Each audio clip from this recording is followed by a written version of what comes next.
In a big development, US President Donald Trump has warned that any country continuing commercial engagement with Iran will face direct economic consequences from Washington. Trump said that nations doing business with the Islamic Republic of Iran would be hit with a 25% tariff on all trade with the United States, effective immediately.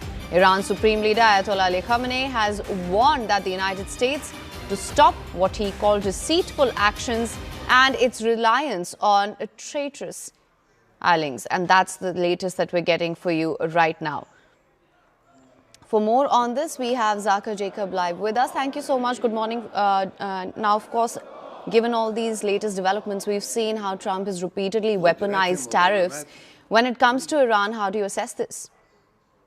Well, clearly, he's been presented with a range of options, including military options, possibly. And you heard Caroline Leavitt, the White House press secretary, yesterday saying that airstrikes are one of the many, many options that Trump has. So he's now chosen to go with the economic option.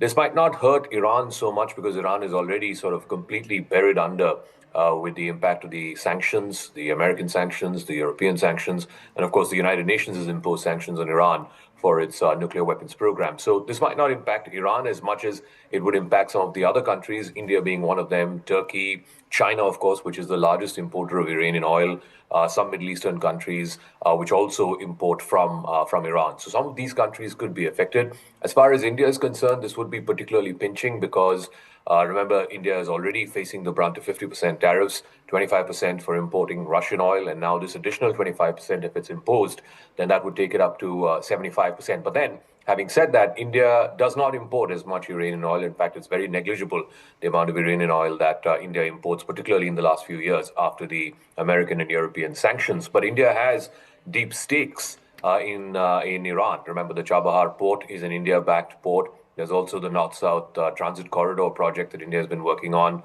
because Pakistan does not give it overland rights.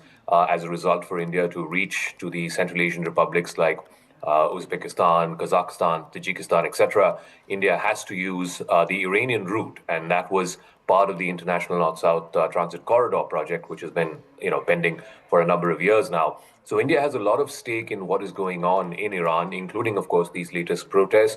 India is watching very closely. The MEA put out a statement a couple of days ago saying that they're watching very carefully the developments in Iran. But once again, I think Trump, instead of choosing the military option, at least up until now, until this hour, instead of choosing the military option, he has decided to go with the economic option. One possible reason also being the fear that if he were to indulge in airstrikes like we saw back in June, when three of the major nuclear sites of Iran were hit, this could potentially this time around galvanize the regime, the Ayatollah regime. The people could sort of galvanize around that regime because an external actor like the United States has attacked it. So that's one of the factors that's stopping him from undertaking a military or authorizing a military strike against Iran as of now. All right, Zaka, thank you so much for joining us with your insights on this. We'll, of course, continue to track these developments closely on that front.